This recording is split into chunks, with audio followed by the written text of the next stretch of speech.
السلام عليكم ورحمة الله وبركاته. بسم الله الرحمن الرحيم. إن الحمد لله نحمده ونستعينه ونستغفره ونعوذ بالله من شرور أنفسنا ومن سيئات أعمالنا. من يهده الله فلا مضل له ومن يضلله فلا هادي له. وأشهد أن لا إله إلا الله وحده لا شريك له وأشهد أن محمدا عبده ورسوله. يا أيها الذين آمنوا اتقوا الله حق تقاته ولا تموتن إلا وأنتم مسلمون. يا أيها الناس اتقوا ربكم الذي خلقكم من نفس واحدة وخلق منها زوجها وبث منهما رجالا كثيرا ونساء واتقوا الله الذي تساءلون به والأرحام إن الله كان عليكم رقيبا. يا أيها الذين آمنوا اتقوا الله وقولوا قولا سديدا يصلح لكم أعمالكم ويغفر لكم ذنوبكم ومن يطع الله ورسوله فقد فاز فوزا عظيما. أما بعد فإن أصدق الحديث كتاب الله وأحسن الحديث حديث محمد صلى الله عليه وسلم وشر الأمور محدثاتها وكل محدثة بدعة وكل بدعة ضلالة وكل ضلالة في النار. சர்வ புகழும் புகழ்ச்சியும் எல்லாம் வல்ல அல்லாஹ் சுப்ஹானஹு வ தஆலாவுக்கே உரித்தாகட்டும். சலாமும் சலவாத்தும் இறுதி தூதர் பெருமானார் நபிகள் நாயகம் ஸல்லல்லாஹு அலைஹி வஸல்லம் அவர்கள் மீதிலும் சஹாபாக்கள், தாபிஈன்கள், தபஅ தாபிஈன்கள், நல்லடியார்கள் நம் அனைவர்கள் மீதிலும் என்றென்றும் எப்போதும் உண்டாகட்டுமாக.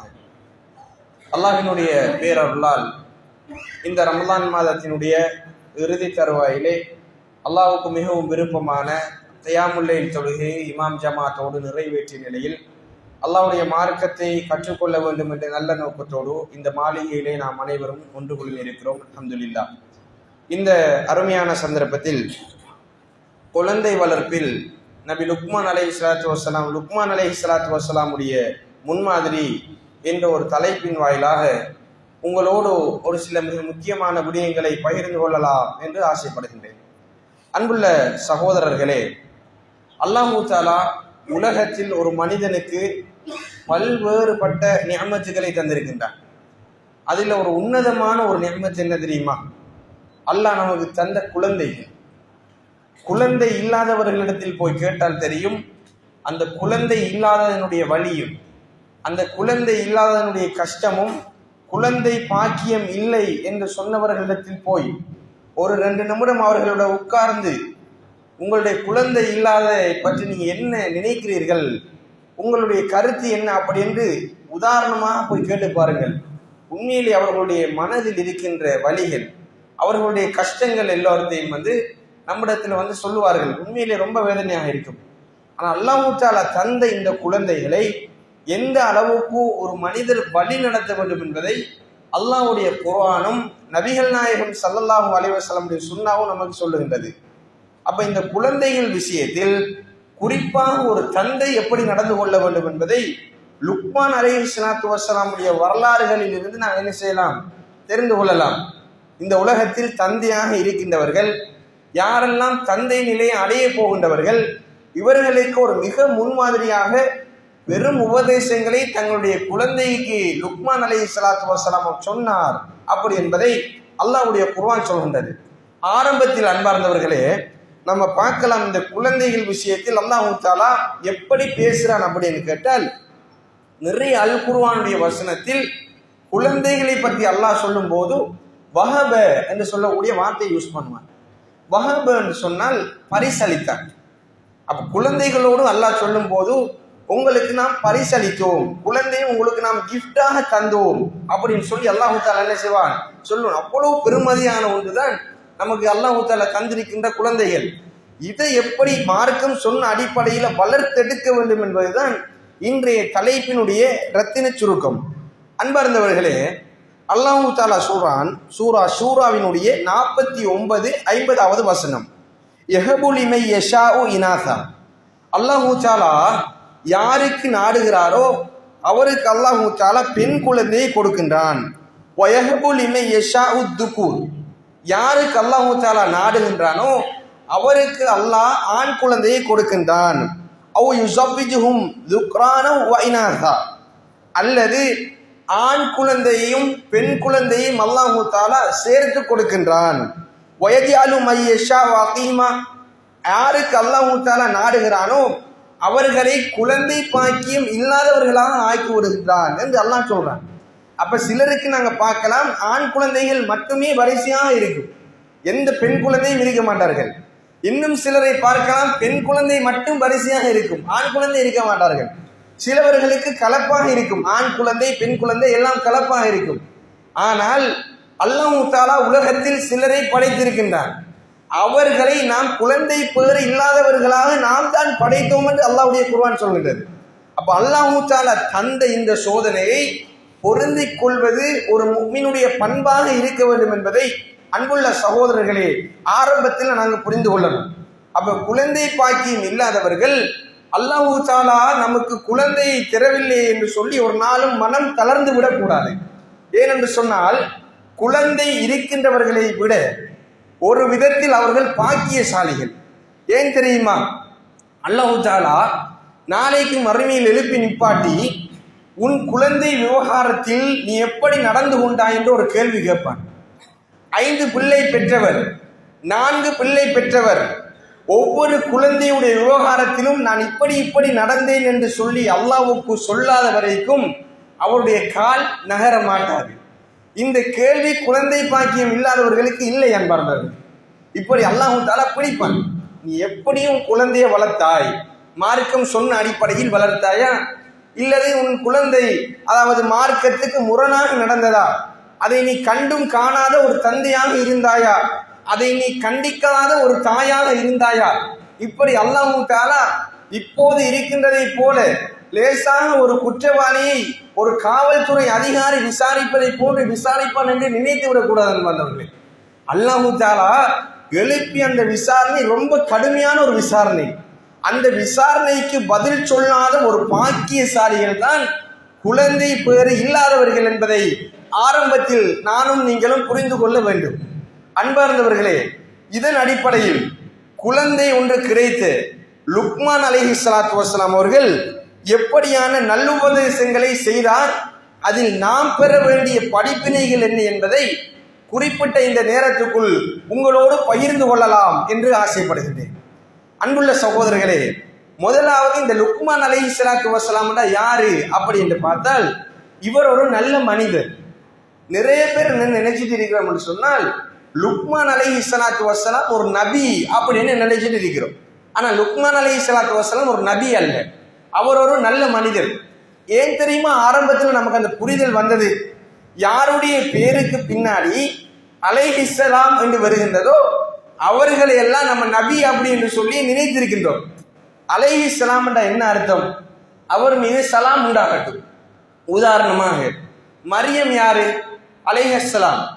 அந்த பெண் மீது அல்லாஹ்வுடைய சலாம் உண்டாகட்டும். ஆனா அவர் நபியான்னு கேட்ட நபி இல்லை, அற்புதம் கொடுக்கப்பட்ட ஒரு பெண்மணி, எந்த ஒரு ஆண் தீண்டுதலும் இல்லாமல் ஈசா அலைஹிஸ்ஸலாத்து வஸ்ஸலாமை ஈன்றெடுத்த ஒரு பெண்மணி. அப்ப அல்லாஹ் தஆலா அற்புதம் கொடுத்த ஒரு பெண்மணி. அப்ப அல்லாஹ் தஆலா உலகத்துக்கு பெண் நபிமார்களை அனுப்பினானா? அனுப்பல. அப்ப அவருக்கு பின்னால நம்ம என்ன சொல்றோம்? அலைஹிஸ்ஸலாம்னு சொல்றோம்.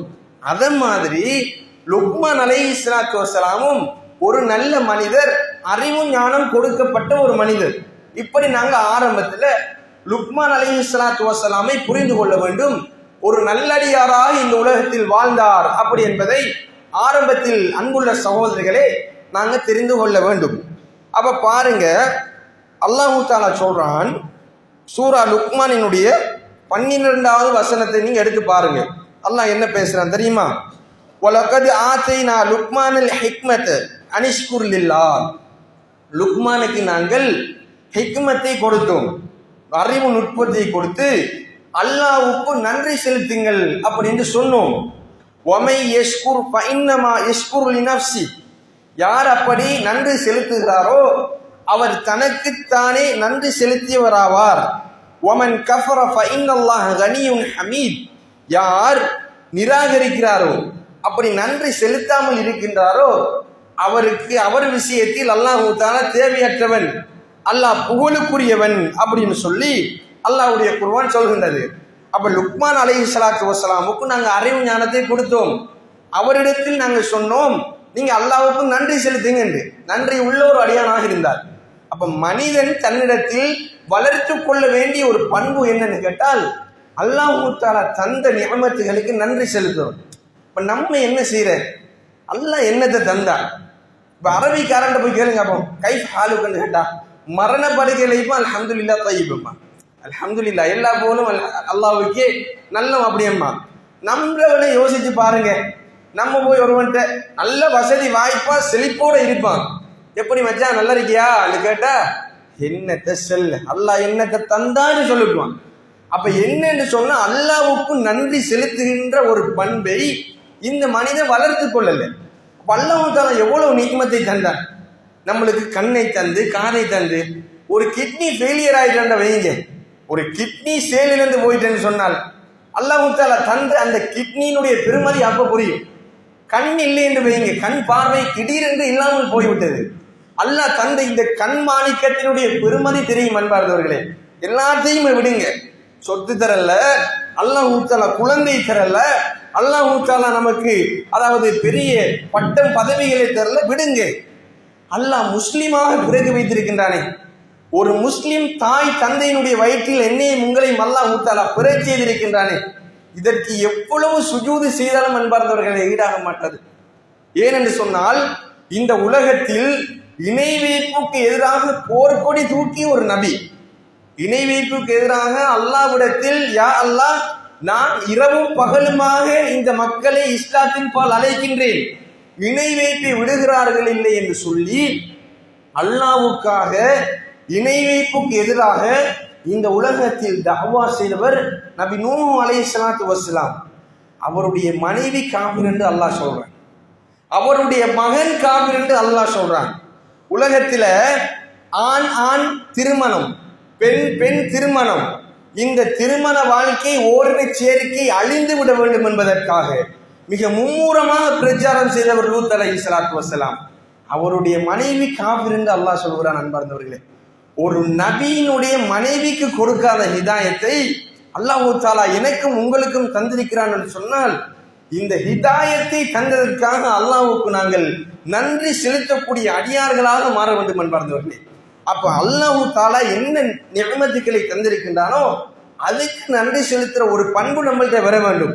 இப்ப நம்ம போறோம், இப்ப இந்த காரைக்கால்ல இருந்து சென்னைக்கு போறோம் என்று வைங்க, சென்னைக்கு நம்ம போறோம், போற வழியில இடையில நம்மளுடைய வாகனம் பஞ்சாயிட்டு, அந்த வாகனம் பஞ்சாயிட்டு, இருட்டான ஒரு பிரதேசம், கற்பனை செய்யுங்க, இருட்டான ஒரு பிரதேசம், அந்த பிரதேசத்தில் ஒரே ஒரு வீடு தான் இருக்கின்றது.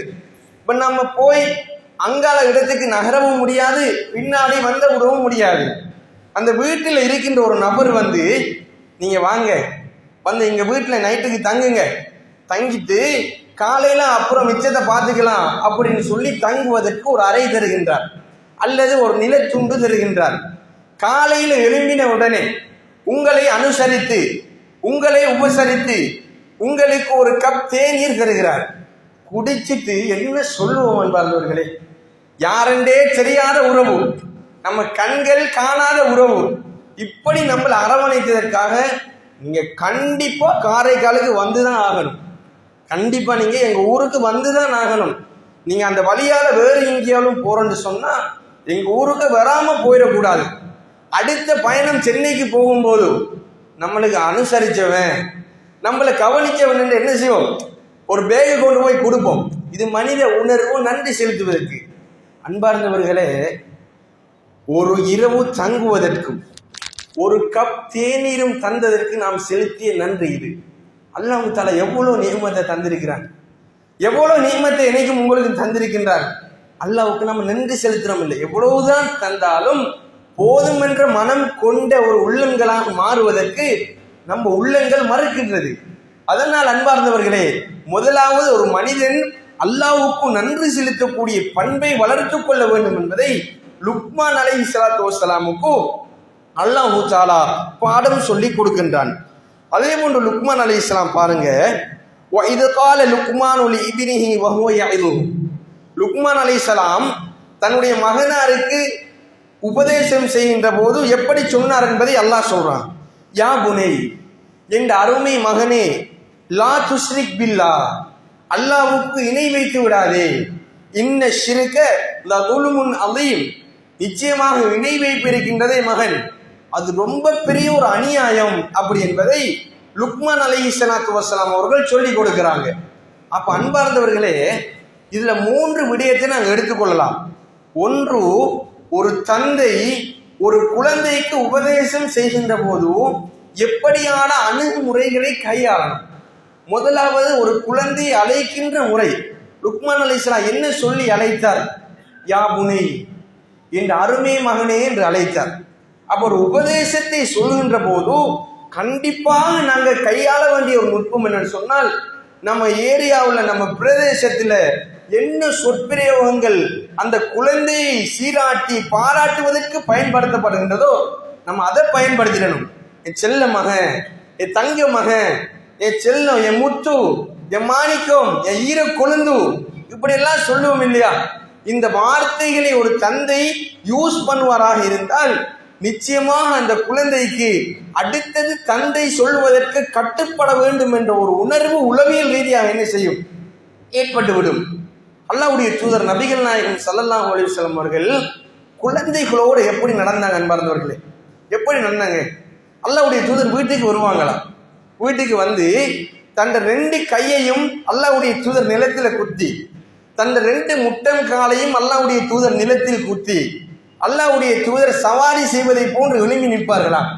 எழும்பி நின்று தன் பேர குழந்தைகளுக்கு சொல்லுவாங்களா, ஏறுங்க உங்க குதிரை வந்துட்டு அப்படின்னு. அல்லாஹ் அக்பர்.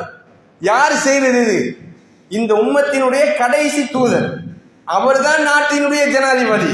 திருமண பிரச்சனை என்று சொன்னாலும் அவர்கிட்ட தான் வரும். என்ன பிரச்சனை என்று சொன்னாலும் அவர்கிட்ட தான் வரும்.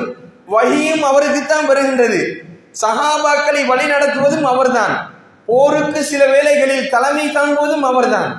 இப்படியான பொறுப்புகளை சுமந்துட்டு பேர குழந்தைகளுக்கு குதிரை சவாரி செய்தார் என்று சொன்னால் இவரை போன்ற ஒரு குழந்தை வளர்ப்பு உலகத்தில் இருக்குமா என்பார்களே? நன்றாக சிந்திக்க வேண்டும். அப்ப எந்த அளவுக்கு குழந்தைகளோடு நடந்து கொண்டாங்க, எந்த அளவுக்கு பாசமாக நடந்து கொண்டாங்க.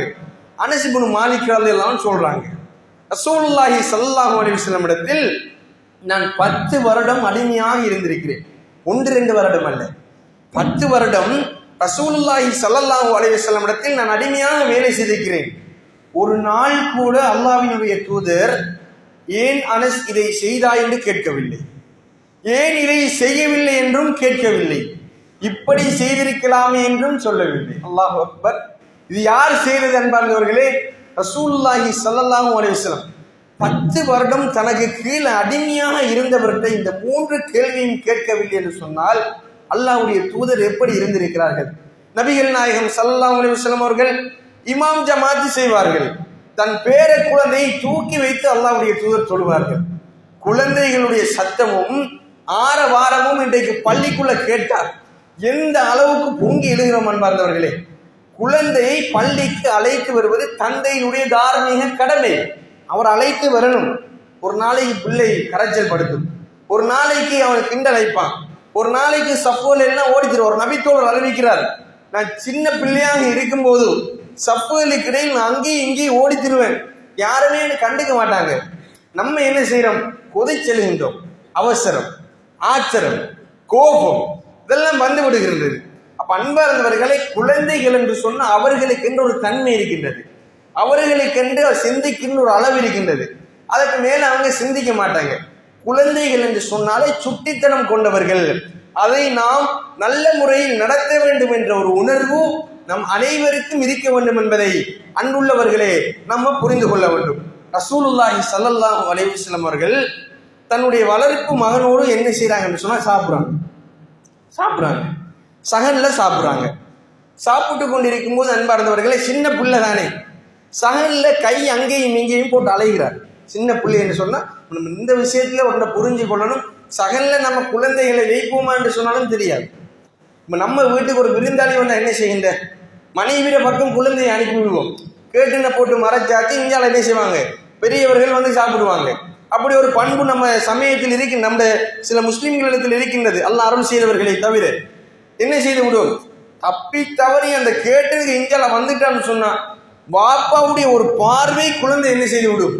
அதாவது வந்து ஒரு பயம், பாப்பா ஒரு பார்வை தான் பார்ப்பார், குழந்தை என்ன செஞ்சிடும், விரண்டு விடும். இது பார்வை.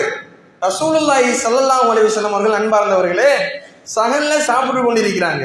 குழந்தை கையை அங்கேயும் இங்கேயும் போட்டு அழைக்கின்றது. ரசூலுல்லாஹி ஸல்லல்லாஹு அலைஹி வஸல்லம் சொல்றாங்க, யா குலாம், இந்த அருமை மகனே, என் செல்ல மகன், சமில்லாஹி தாலா, பிஸ்மில் சொல்லி சாப்பிடுங்க மகன். ரசூல்லா எப்படி தடுக்கிறாங்கன்னு பாருங்க. பிஸ்மில் சொல்லி சாப்பிடுங்க மகன். திடீரென்ற மாதிரி ரசூல்லா கை அங்கேயும் இங்கேயும் போட்டு அலையாதன்னு சொல்லலை. இப்படி சொன்னால் அன்பார்ந்தவர்களே, நன்றாக நீங்க உங்க வீட்டில் நடந்த சில சம்பவங்களை கண்ணுக்குள்ள எடுத்து பாருங்க. குழந்தை என்ன செய்யும் என்று சொன்னா, நம்மளையும் பார்க்கும், வீட்டில் வந்த விருந்தாளியையும் பார்க்கும். அந்த குழந்தை விருந்தாளியும் ஒரு பார்வை பார்த்துட்டாருன்னு சொன்னா என்ன செய்யும், அந்த குழந்தையினுடைய மனம் அப்படித்தில் என்ன செய்யும்னா சுக்குநூறாகி போகும். அப்ப அன்புள்ள சகோதரர்களே, இந்த குழந்தை வளர்ப்புல ரசூல்ல நடந்தார்கள். யா குலாம், இந்த அருமை மகனே, சம்மில்லாஹி தாலா, பிஸ்மில் சொல்லி சாப்பிடுங்க மகன். குல் பியமீனி, உங்க வலக்கையால சாப்பிடுங்க மகன்.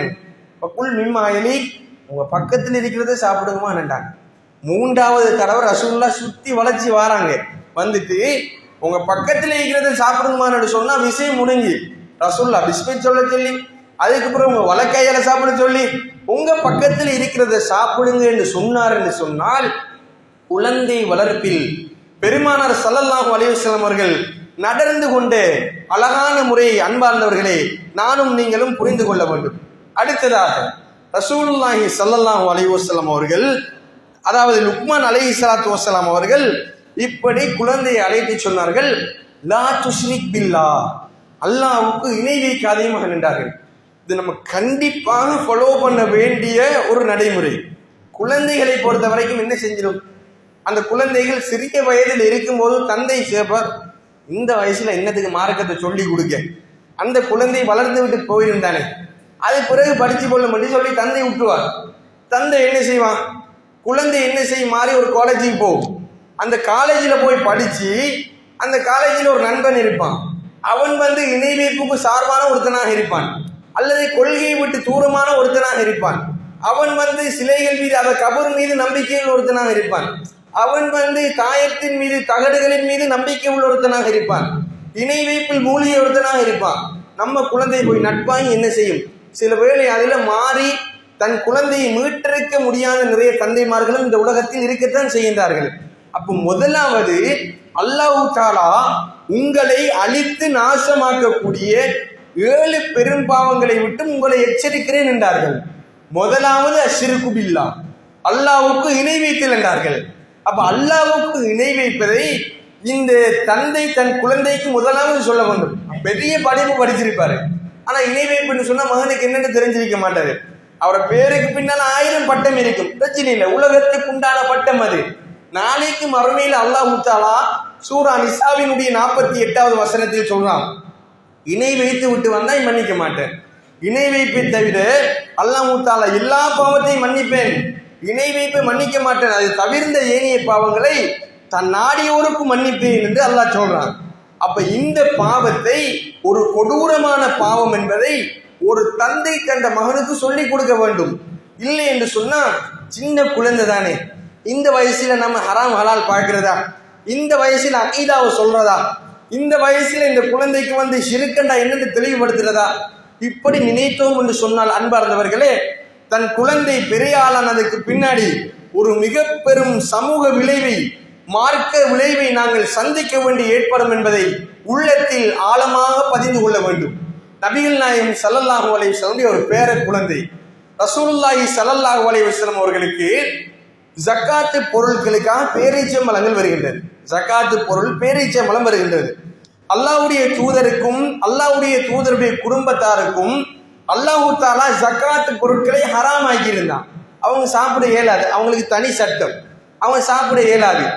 இந்த பேரிச்சம் மர குவியல்ல, இந்த பேரிச்சம் பல குவியல்ல ரசூலுல்லாஹ்வுடைய ஒரு பேர குழந்தை ஓடி என்ன செய்கின்றது, ஒரு பேரிச்சம் பழத்தை எடுத்து வாயில வச்சு சாப்பிடுது.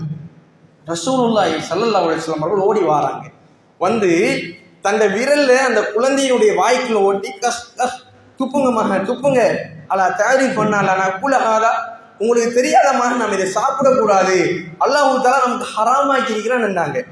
யாருக்கு சொன்ன வார்த்தை அன்பார்ந்தவர்களே? இல்லை நம்ம 2 விஷயத்தை புரிந்து கொள்ளலாம். ஒன்று, அந்த மென்ற ஈச்சம்பழத்தை எடுத்து மீண்டும் அந்த ஈச்சம்பழ குவியல்ல போட இயலாது. மற்றது சின்ன புல், அல்லாஹ் தஆலா பாவம் எழுதவே மாட்டான். அந்த பிஞ்சி நெஞ்சில் அந்த பேரிச்சம்பழத்தை துப்ப வைத்து அது ஹராம், அல்லாஹ் நமக்கு ஹராமாக்கி இருக்கிறான், ஹராம் எது ஹலால் அது என்று சொன்ன பாடத்தை புகட்டியவர் ரசூலுல்லாஹி ஸல்லல்லாஹு அலைஹி வஸல்லம் அவர்கள்.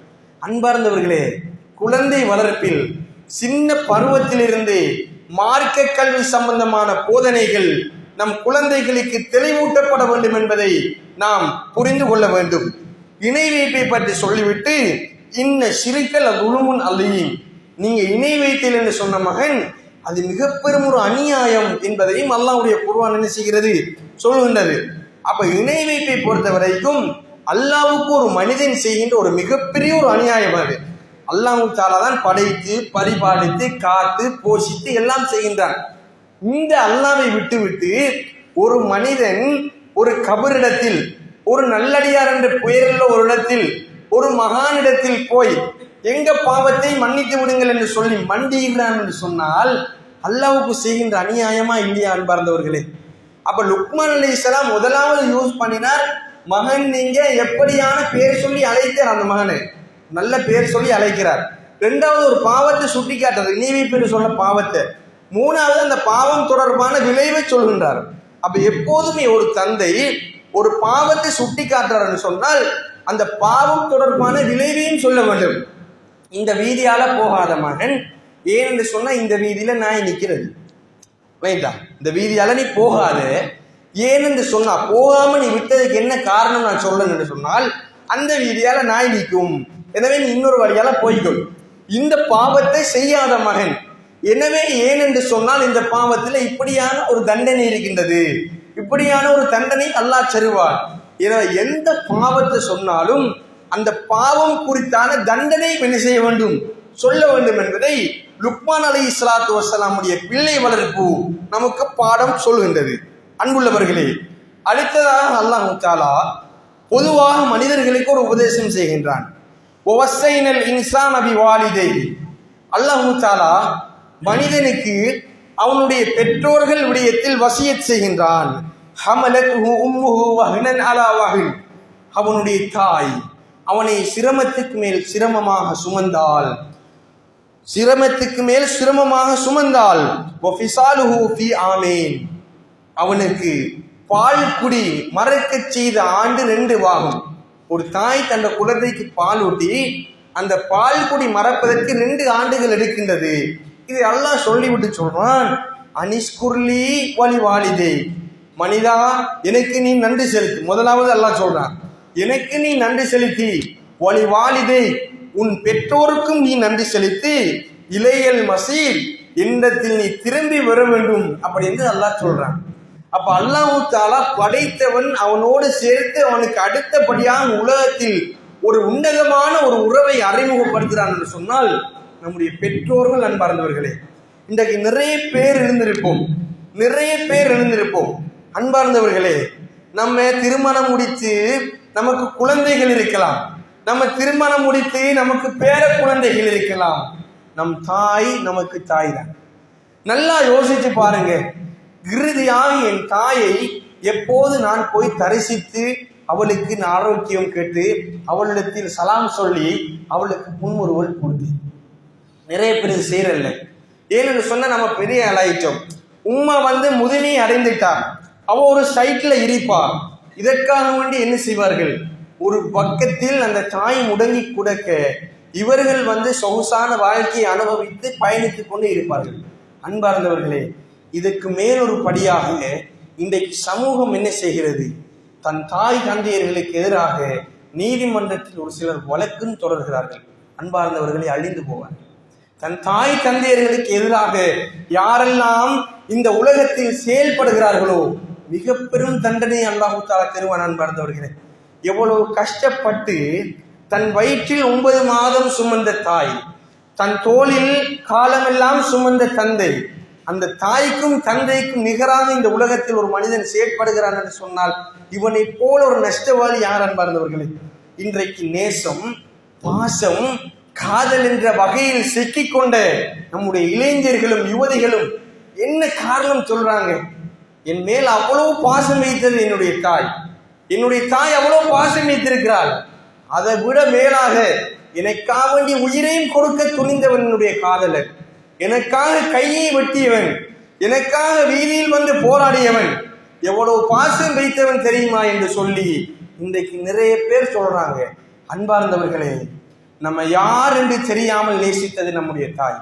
நம்ம யாரு என்று தெரியாமல் உலகத்தில் ஒரு உறவு நேசித்திருக்குமாக இருந்தால் அது நம்மளுடைய தாய். நம்மை வயிற்றில் சுமக்கும் போது நம்ம வெள்ளையா, கருப்பா, சிவப்பா, நீளமா, குட்டையானவனா, நல்லவனா, ஆரோக்கியமானவனா, ஆரோக்கியம் இல்லாதவனா, அல்லது இரட்டை குழந்தையா, ஒரு குழந்தையா, எதுவுமே தெரியாது. என் குழந்தை வயிற்றில் இருக்கிறது என்பதற்காக காலமெல்லாம் அவளுக்கு பிடித்த உணவை தூரம் தள்ளிவிட்டு, அவளுக்கு பிடித்த குடிபானத்தை தள்ளிவிட்டு விட்டு, அவளுடைய நித்திரத்தை புரண்டு விட்டால் அந்த நித்திரை கெடுபட்டு என் குழந்தைக்கு அது பாதிப்பை ஏற்படுத்திவிடும் என்பதற்காக ஓரத்தில் இழுகி நித்திரையை தொலைத்து இந்த சுவரில் சாய்ந்த தாய் தந்தையர்கள் இந்த உலகத்தில் இல்லை என்று சொல்லாத அளவு கண்பார்ந்தவர்களே, எல்லா தாயும் தந்தையும் அந்த வேதனையையும் அந்த கஷ்டத்தையும் அனுபவித்திருக்கிறார்கள். அதனால் தான் உலகத்தில் பிரசவ வலிக்கு நிகராக எந்த வலியையும் சொல்ல முடியாத அன்பார்ந்தவர்களே, அப்படி நம்முடைய பெற்றெடுத்த தாயையும் தந்தையும் உதாசீனம் செய்துவிட்டு இன்னொருவனோடு ஓடிப்போய் இன்றைக்கு திருமணம் செய்கிறார்கள் என்று சொன்னால், அன்பார்ந்தவர்களே, இவருடைய வாழ்க்கையை நினைக்கும் என்று நினைக்கிறீர்களா? இவர்களுடைய வாழ்க்கை சந்தோஷமாக இருக்கும் என்று நினைக்கிறீர்களா? அல்லாஹ் தஆலா சோதனைக்கு மேல் சோதனை, அழிவுக்கு மேல் அழிவையும், நாசத்துக்கு மேல் நாசத்தையும் இவர்களுக்கு கொடுத்து கொண்டே இருப்பான் என்பதை ஆரம்பத்தில் நானும் நீங்களும் புரிந்து கொள்ள வேண்டும். அதனால் தான் அல்லாஹ் சொல்றான், இலையல் மசீர், என்னிடத்துல மீள வேண்டும், எனக்கு நன்றி செலுத்து, அத்தோடு சேர்த்து உன் பெற்றோருக்கும் நன்றி உள்ளவராக இருந்து விடு, என்னிடத்துல மீள வேண்டும். அப்படியான ஒரு நாள் இருக்கின்றது என்பதை அல்லாஹ் தஆலா சொல்றான். وَإِنْ جَاهَدَاكَ عَلَى أَنْ تُشْرِكَ بِي مَا لَيْسَ لَكَ بِهِ عِلْمٌ, எந்த ஒரு விடயம் தொடர்பாக உமக்கு அறிவில்லையோ அந்த விடயத்தில் உனக்கு இணை வைக்கும்படி உன்னுடைய பெற்றோர்கள் உன்னிடத்தில் சொன்னால், உன்னுடைய பெற்றோர்கள் உனக்கு இணை வைக்கும்படி சொல்றாங்க, உனக்கு ஒரு பாவத்தை செய்வதற்காக சொல்றாங்க. அப்படி சொன்னால் உன் தாய் சொல்றா, நாகூர் தர்காவுக்கு போய் எண்ணெயில விளக்கை ஏற்றி ஒரு நமஸ்காரம் செய்துவிட்டு வருவோம் பா என்று சொல்லி சொல்றார். அல்லது உன்னுடைய தந்தை சொல்றார், மகனே புகைத்தல் ஒன்று வாங்கிட்டு வான்னு சொல்றார். உங்களுடைய மகள் சொல்றான். அன்பார்ந்த தாய்மார்களே, உங்களுடைய தாய் சொல்கிறாள், அதாவது வங்கிக்கு போய் ஒரு வட்டியோடு தொடர்புடைய ஒரு விடயத்தை பார்த்துவிட்டு என்னுடைய துணைக்காக நீ வான்னு சொல்றான். இப்படி பாவம் தொடர்பாக உங்களுடைய தாய் தந்தையர்கள் உங்களுக்கு ஏவி அதற்கு உங்களை உடன்பட வைப்பார்களாக இருந்தால் ஃபலா துதிஹுமா, அவங்க ரெண்டு பேருக்குமே கட்டுப்பட தேவையில்லை. அல்லாஹ் சொல்றான், நீங்க தாய் தந்தையர்களுக்கு கட்டுப்படாத ஒரு நேரம் வருமாக இருந்தால் இந்த நேரம் தான். உங்க தாய் தந்தையர்கள் மார்க்கத்துக்கு முரணான செயலை செய்வதற்காக உங்களை திணிக்கிறார்கள். இப்படியான ஒரு சந்தர்ப்பத்தில் உங்களுடைய தாய்க்கும் நீங்க கட்டுப்பட தேவையில்லை, உங்களுடைய தந்தைக்கும் நீங்க கட்டுப்பட தேவையில்லை. ஆனால் இந்த தாய் தந்தையருடைய முக்கியத்துவம் இதுல விளங்குகின்றது. ஆனால் அல்லாஹ் சொல்றான், வசாயிபுஹுமா ஃபித்துன்யா மஅரூஃபா, உலக விஷயத்தில் அவர்களோடு நல்ல முறையில நடந்து கொள்ளுங்க. உங்களுக்கு பாவத்தை ஏவுறாங்க, உங்களை சிரிக் செய்ய சொல்றாங்க, உங்களை புகைத்தல் வாங்க சொல்றாங்க, இப்படியான சந்தர்ப்பத்தில் உங்களை உபயோகம் செய்கிறார்கள். ஆனால் உலக விவகாரங்களில் அவர்களோடு நல்ல முறையில் நடந்து கொள்ளுங்கள் என்று அல்லாஹ்வுடைய குர்ஆன் சொல்றது. உங்களுக்கு அவர்கள் பாவம் செய்வதற்கு தூண்டுறாங்க, அதற்காக வேண்டி உன்னுடைய தாயை நீ உதறி தள்ளி விடாது. உன்னுடைய தாய்க்கு ஆரோக்கியம் இல்லை என்று சொன்னால், உன் தாய்க்கு உடம்பு சரியில்லை என்று சொன்னால் அவருக்கு மருந்து மாத்திரைகளை வாங்கி கொடு. பெருநாள் என்று ஒன்று வந்துவிடுமாக இருந்தால் அவர்களுக்கு புத்தாடை அணிவித்து அழகுவார். இதெல்லாம் உன்னுடைய கடமை. ஆனால் எந்த இடத்தில் நீ தூரமாக வேண்டும் தெரியுமா? பாவத்தை ஏவினாங்க என்று சொன்ன அந்த சந்தர்ப்பத்தில் நீங்க தூரமாகணும்.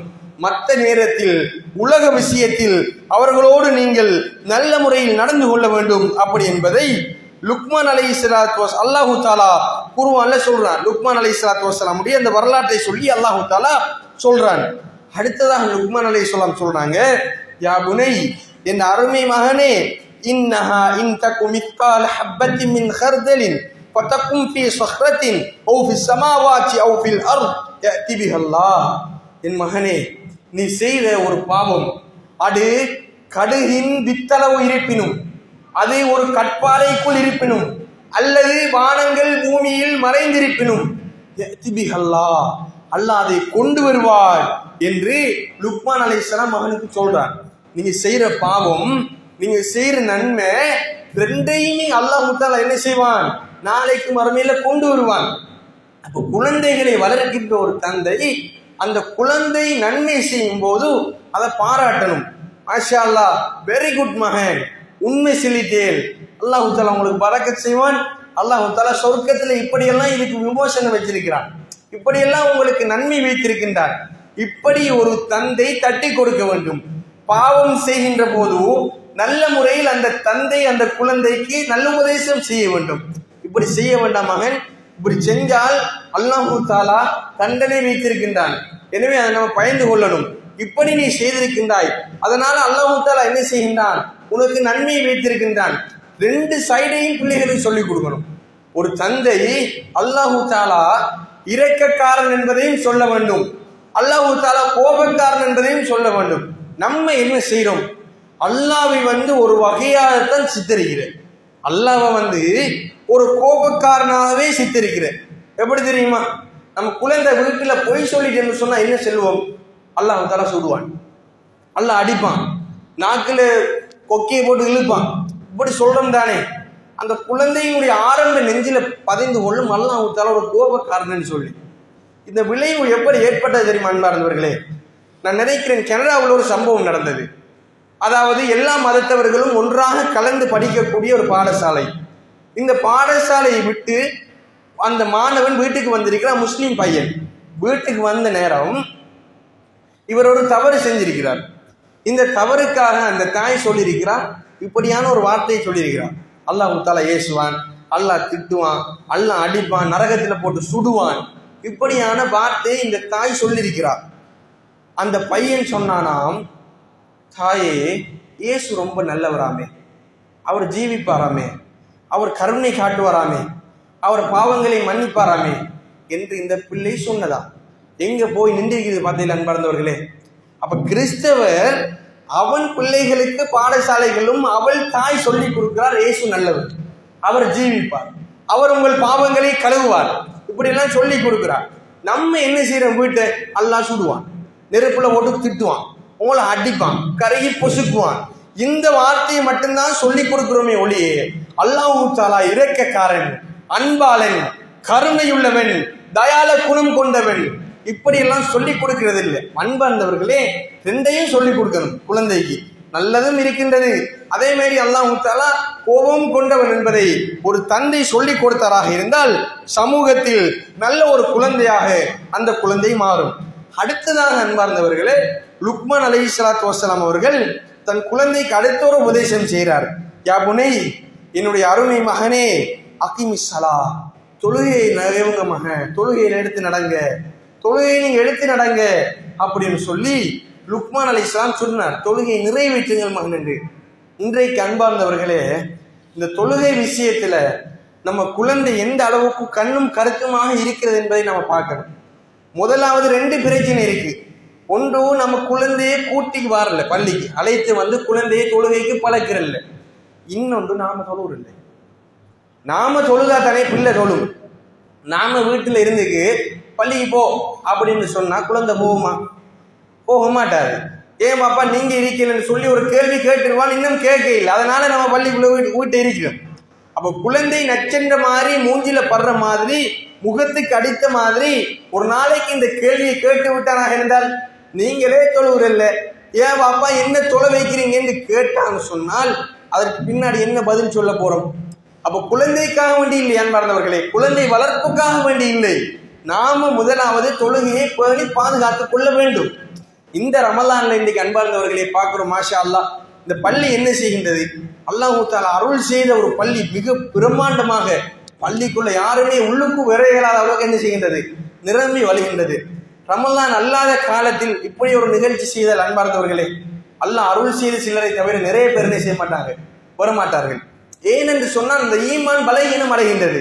இப்ப கியாமுல் லைல நின்று வணங்குற அன்பார்ந்தவர்களே, ஃபர்லான ஒரு தொழுகையை நாம ரமலானுக்கு பின்னாடி தொழுவோமா?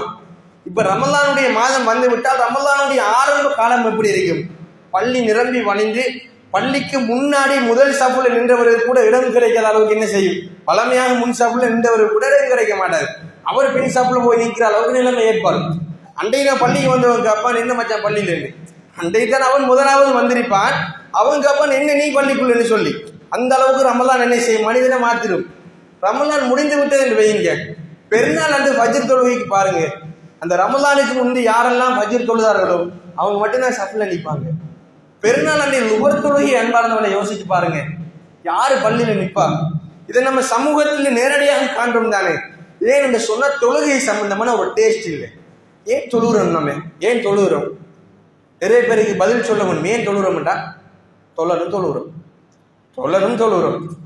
தொழுகிற டேஸ்ட் வந்து தெரிஞ்சு அல்லாஹ் தஆலா இந்த தொழுகையில விமோசனம் வச்சிருக்கிறான். ரசூலுல்லாஹ் சொன்னார்கள், அஸ்ஸலாத்து மிஃப்தாஹுல் ஜன்னா, இந்த தொழுகை சுவர்க்கத்தின் திறவுகோல் என்றாங்க. அப்ப திறப்பு இல்லாம வீட்டுக்குள்ள போக இயலாது. திறப்பு இல்லாம வீட்டுக்குள்ள போக இயலாமா? தொழுகை இல்லாம சொர்க்கத்துக்குள்ள போக இயலாது. எனவே சொர்க்கத்தை அடைவதற்காகத்தான், அந்த நோக்கத்துக்காகத்தான் படைக்கப்பட்டிருக்கிறது. அதனால நான் தொழணும். அல்லாஹ் தஆலா தொழுகையை கடமையாக்கி இருக்கிறார். எந்த சந்தர்ப்பத்திலும் நீ நோயாளியா இருந்து நீ என்ன சந்தர்ப்பத்துக்கு போனாலும் விடாத ஒரு வணக்கம் சொன்னா தொழுகை. அவ்வளவு வலியுறுத்தி இருக்கிறான். மறுமையில் அல்லாஹ் தஆலா எழுப்பி உன்னை கேட்கிற முதலாவது கேள்வியை தொழுகை என்று சொல்லியிருக்கிறார்.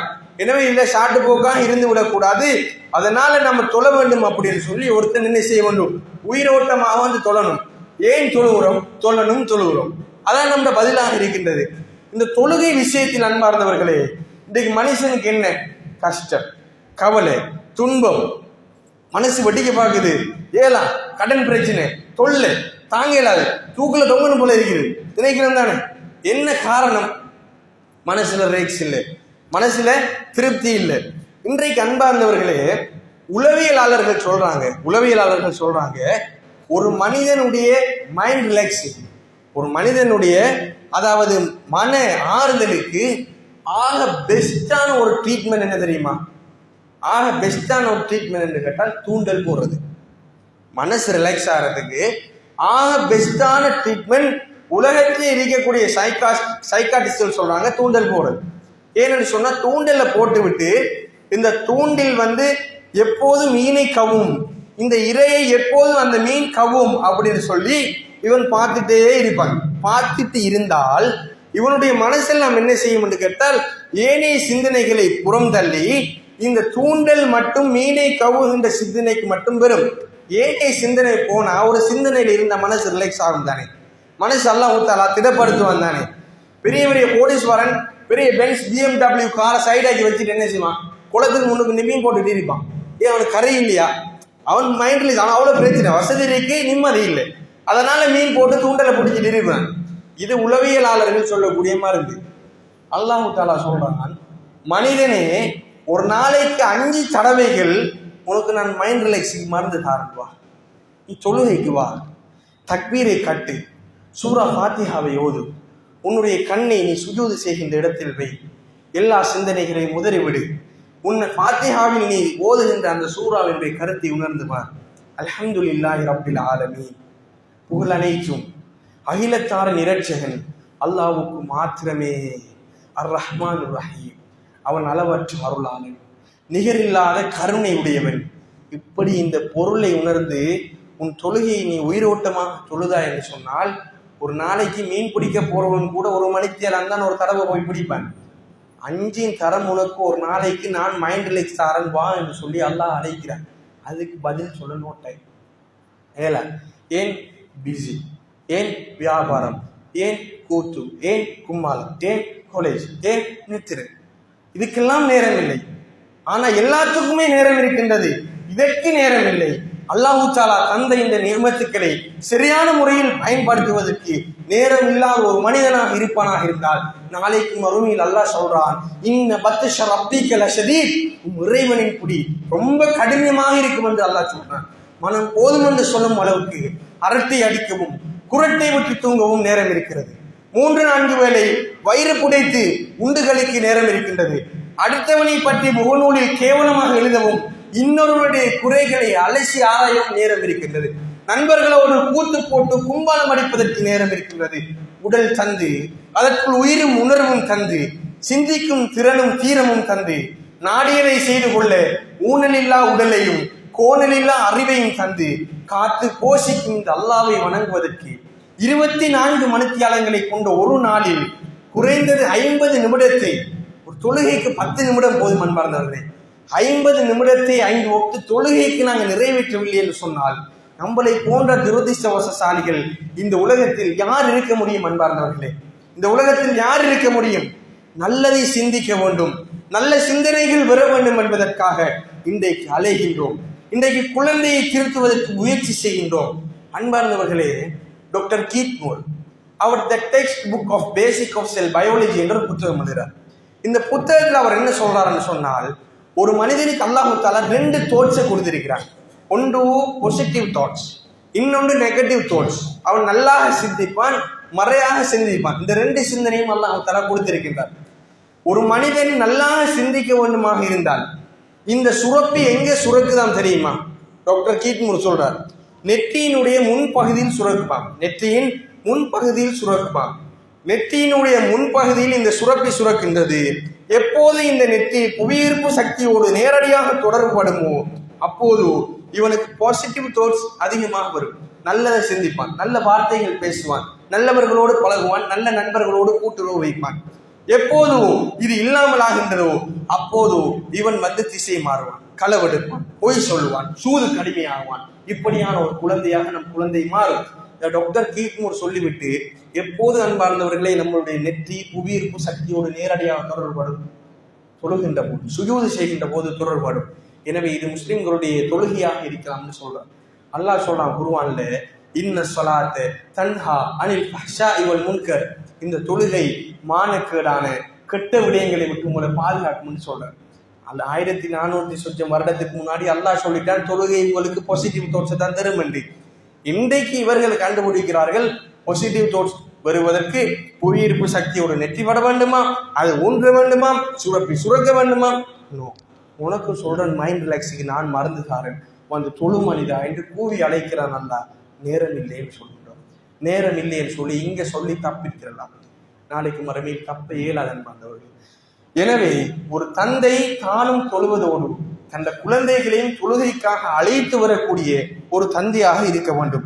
அடுத்ததாக லுக்மான் அலைஹிஸ்ஸலாம் சொல்றார், வஅ்முர் பில் மஅரூஃப், மகனே நன்மையை ஏவி தீமையை தடுங்கள், மகனே வன்ஹ அனில் முன்கர், தீமையை தடுங்கள், வஸ்பிர் அலா மா அஸாபக், உங்களுக்கு என்ன சோதனைகள் வருகின்றதோ அந்த சோதனைகளில் பொறுமையாக இருங்க மகன் அப்படின்னு சொல்லி லுக்மான் அலைஹிஸ்ஸலாம் சொல்றார். எனவே நீங்கள் நன்மையை ஏவி தீமையை தடுக்கக்கூடிய ஒரு குழந்தைகளாக நம்ம குழந்தைகளை மாற்ற வேண்டும். இது ஒரு பெரும் விளைவை நம்முடைய குழந்தைகளுக்கு மாற்றும் என்பதை அன்புள்ள சகோதரர்களே ஆரம்பத்தில் நானும் நீங்களும் புரிந்து கொள்ள வேண்டும். நன்மையை ஏவக்கூடிய குழந்தைகள், தீமையை தடுக்கக்கூடிய குழந்தைகள் இந்த சமூகத்தில் உருவாகமாக இருந்தால் இந்த சமூகமே ஒரு நல்ல ஒரு மாற்றத்தை நோக்கி பயணிக்கும் என்பதை நாம் புரிந்து கொள்ள வேண்டும். நேரத்தின் அருமை காரணமாக ஒரு சில விடயங்களை விரிவாக கூற முடியாது. அதனால் என் குழந்தைகளை வளர்க்கின்ற போது, மகன் உங்கள் வகுப்பாக இருக்கலாம், உங்களோட நண்பர்களாக இருக்கலாம், நல்ல விஷயம் பாப்பா சொல்லி தந்தா அதை சொல்லணும் மகன். உங்க குழந்தை உங்களோட நண்பன் ஒரு கெட்ட விடயத்தில் பயணித்துக் கொண்டிருக்கிறான், அதை நீங்க தடுங்க மகன். அதால உங்களுக்கு பிரச்சனை வரும், உங்களை புறம் தள்ளுவார்கள், உங்களை இவன் இந்த வேற ரூட்ல போறான்னு சொல்வார்கள். அதுல நீங்க பொறுமையாக இருங்க மகன். அல்லாஹ் தஆலா குர்ஆன்ல சொன்ன வாசனம்னு சொல்லி ஒரு குழந்தையை சரியான முறையில் இந்த தந்தை வளர்க்க வேண்டும் என்பதை அன்பார்ந்தவர்களே நானும் நீங்களும் புரிந்து கொள்ள வேண்டும். அடுத்ததாக லுக்மான் அலைஹிஸ்ஸலாம் சொல்றார், வலா துஸஇர் ஹத்தக லின்னாஸ், மகனே மனிதர்களுக்கு உன்னுடைய முகத்தை நீ திருப்பாதே. மனிதர்கள் வருகிறார்கள் என்று சொன்னால் உன் முகத்தை திருப்பாதே. நிறைய குழந்தைகளுடைய பிரச்சனை, இன்றைக்கு நண்பர்கள் வந்து வருவார்கள், திடீரென்று வீட்டுக்கு விருந்தாளி வந்து வருவார், குழந்தையினுடைய முகங்கள் வேற மாதிரி, அவர்கள் யாருடையும் பேசுறதில்லை, யாருடையும் கதைக்கிறதில்லை, அப்படியாக வளர்த்து விட்டார்கள். அப்படியான சில செயல்பாடுகள் வந்து விட்டது. எனவே சிலர் என்ன செய்வார்கள், அவர்கள் அகம்பாவம், இவங்களோட தான் கதைக்கிறதா, இவங்களோட தான் பேசுறதா அப்படின்னு சொல்லி இன்னும் ஒரு சாரார். இப்படியான ஒரு வரட்டு கௌரவம் நம்முடைய குழந்தையினுடைய நெஞ்சில் பதியுமாக இருந்தால் அல்லாஹ் தஆலா தடுத்த இந்த மோசமான ஒரு பாவச் செயலை சுமந்த ஒரு குழந்தையாக நம் குழந்தை மாறும் என்பதை நானும் நீங்களும் புரிந்து கொள்ள வேண்டும் அன்பார்ந்தவர்களே. வலா தம்ஷி ஃபில் அர்தி மர்ஹா, பூமியில் பெருமை உள்ள ஒருவனாக நடக்காதே மகன். வக்ஸித் ஃபீ மஷி, உன்னுடைய நடையில் நீ நடுநிலையை பேணு. வக்துல் மின் சௌதி, உன்னுடைய சத்தத்தை நீ குறைத்து விடு. இன்ன அன்கரல் அஸ்வாத்திலா சௌத்துல் ஹமீர், சத்தங்களில் வெறுக்கத்தக்க சத்தம், மிக வெறுக்கத்தக்க சத்தம் கழுதையினுடைய சத்தம் என்று லுக்மான் அலைஹிஸ்ஸலாம் மகனுக்கு இவ்வளவு உபதேசத்தையும் செய்தார். அன்பார்ந்தவர்களே, நாம் புரிந்து கொள்ள வேண்டும், இந்த தொழுகை, இந்த பேணுதல், இந்த பெருமை இல்லாத தனம் நம்முடைய குழந்தைகளை ஒரு சாலிகான ஒரு குழந்தைகளாக மாற்றும். உன்னுடைய நடையில் நீ நடுநிலையை பேணுகின்றார்கள். நிறைய பேர் அன்பார்ந்தவர்களே, நடையிலே ஒரு மாற்றம். சிலரை நாம் பார்த்திருப்போம், அகத்தின் அழகு முகத்தில் தெரியும் என்று சொல்வார்களே. இந்த ஊர்ல காரைக்கால இருந்து திடீர்னு மாதிரி என்ன செஞ்சிருப்பார், ஆஸ்திரேலியா கனடாவுக்கு போயிருப்பார். 5 வருஷத்தால வந்தார், நம்மளோட படித்தவன் கார்ல போன் அடிச்சு பாய்ன்னு சொல்லிட்டு போவான். நின்று கதைக்கு டைம் இல்லை அவனுக்கு. அவன் நடக்கும்போது நம்மள ஒரு பார்வை பார்ப்பான், அவனை நெஞ்ச நிமித்தி என்ன செய்வான். கண்ணூடாக நம்ம பார்த்த விஷயங்கள் இப்படி எல்லாம் நடக்கும் இல்லை அன்பார்ந்தவர்களே. இது பெருமைத்தனத்தை என்ன செய்யும், நிறைய வளர்க்கும். இந்த பெருமைத்தனம் இருக்கக்கூடாது. உன் நடையில் நீ நடுநிலையை பேணு. எல்லோருக்குமே பணிவுடன் நடந்து கொள். எல்லோரையும் கண்டால் புன்முறுவல் கூர். உனக்கு தெரிந்தவர்களோ தெரியாதவர்களோ சலாம் சொல்லி பழகு மகனி என்று அந்த குழந்தைக்கு நாம் என்ன செய்ய வேண்டும் அன்பார்ந்தவர்களே. ஆரம்பத்திலிருந்து இவ்வளவு பட்டியலையும் சொல்லி, ஏன் நான் சொல்லி உங்களுக்கு புரிய வைத்தேன் என்று சொன்னால், இன்றைக்கு நவீன காலத்தில் இருக்கின்ற மிகப்பெரிய சவால் குழந்தை வளர்ப்பு. நவீன காலத்தில் இருக்கின்ற மிகப்பெரிய சவால் குழந்தை வளர்ப்பு. அதுவும் இந்த கோவிலுக்கு பிறகு நம்முடைய குழந்தைகளும் நம்முடைய யுவதிகளும் சீரழிந்ததை போன்று உலகத்தில் எந்த சீரழிவும் ஏற்படவில்லை என்பார்கள். வரைவை எடுத்து பார்த்தால் ரெப்பிட் சேஞ்ச் என்று சொல்வார்கள். இந்த கோவிலுக்கு பிறகு நடந்தது ரெப்பிட் சேஞ்ச், திடீரென்று ஏற்பட்ட மாற்றம். வரைவை ஏற்பட்டு பார்த்தால் சமூக சீர்கேடுகள் உச்சத்தில் நின்று அப்படியே பணிகின்றது. ஏனென்று சொன்னால், சமூக சீர்கேட்டிலிருந்து சமுதாயத்தை மீட்டெடுக்க முடியாத ஒரு துரதிர்ஷ்டவசசாலிக்கு நாங்கள் தள்ளப்பட்டிருக்கின்றோம். போன் யூஸ் பண்ணாத, மொபைல் யூஸ் பண்ணாத குழந்தைகள் தந்தைமார்களை பணத்தை செலவழித்து மொபைலை வாங்கி கொடுத்தார்கள். பாடம் படிப்பதை தவிர மற்ற எல்லாத்தையும் படித்தார்கள் நம்முடைய யுவதிகள். கற்போடு ஒழுக்கத்தோடு வாழ்ந்த யுவதிகள் எத்தனை பேர் கற்பை இழந்து, ஒரு சில பெரும் தனவந்த குடும்பத்தினர் தங்களுடைய குழந்தை இப்படியான ஈனச் செயலை செய்து விட்டது, முகம் திருப்ப முடியாமல் நடுநீதிக்கு வந்து தலைமறைவாயின எத்தனையோ செய்திகளை பார்க்கிறோம் அன்பார்ந்தவர்களை. எத்தனை இளைஞர்கள் ஃபன்னுக்காக, ஜோக்குக்காக, என்ஜாய்க்காக இந்த தூளை வைத்து பார்ப்போம் என்று சொன்ன எத்தனை இளைஞர்கள் போதை வஸ்துக்கு அடிமையாகி அந்த போதை வஸ்திலிருந்து மீட்டெடுக்க முடியாமல் தலையை குனிந்த தந்தைகளாக ஆக்கிவிட்டு சமூகத்தில் பித்து பிடித்து அலைகிறார்கள் என்று சொன்னால், அன்பார்ந்தவர்களே, ஆரம்பத்தில் ரசூலுல்லாஹ் வளர்த்த மாதிரி, ஆரம்பத்தில் லுக்மான் அலைஹிஸ்ஸலாம் சொன்ன உபதேசம் மாதிரி சொல்லிருப்போமாக இருந்தால் இப்படியான ஒரு செயலுக்கு நம் குழந்தைகள் போய்க்க மாட்டாது என்பதை ஆரம்பத்தில் புரிந்து கொள்ள வேண்டும். எனவே இப்படி சீரழிந்த பிள்ளைகளாக இருக்கலாம், சீரழிவதற்கு தூண்டுதலாக இருக்கின்ற நண்பர்கள் வட்டாரம் தூண்டுதல் அளித்துக் கொண்டிருக்கின்ற பிள்ளைகளாக இருக்கலாம், எங்களுடைய மடியில் பால் குடித்து தவழ்கின்ற குழந்தைகளாக இருக்கலாம். பெரும் சமுதாய மாற்றத்தை ஏற்படுத்த வேண்டும் என்று ஒவ்வொரு தந்தையும் அல்லாஹ்வை சாட்சியாக வைத்து இந்த பள்ளியில் அல்லாஹ் தஆலா புனிதப்படுத்தியிருக்கின்ற இரவுகள் அல்லாஹ்விடத்தில் உங்களுடைய கண்ணீரை சிந்தி, என் குழந்தை நான் மரணித்தாலும் எனக்காக பிரார்த்தனை செய்யக்கூடிய குழந்தையாக மாற்றிவிடு என்று ஒவ்வொரு தந்தையும் பிரார்த்தனை செய்ய வேண்டும். ரசூலுல்லாஹ் சொன்னார்கள், இதா மாத்தல் இன்சான், ஒரு மனிதன் மௌத்தாகிவிட்டால் இன்கதா அமலுஹு, அவனுடைய எல்லா அமல்களும் துண்டிக்கப்பட்டுவிடும். இல்லாமின் சலா, 3 அமலை தவிர்த்தார்கள். இல்லாமின் சதகத்தின் ஜாரியா, அவர் செய்த நிலையான தர்மம் என்றார்கள். இல்முன் யுன்தஃபு பிஹி, அவர் படித்த பிரயோசனமான கல்வி என்றார்கள். வலதுன் சாலிஹுன் யதஉலஹு, அவருக்காக பிரார்த்தனை செய்யக்கூடிய சாலிஹான குழந்தை என்றார்கள்.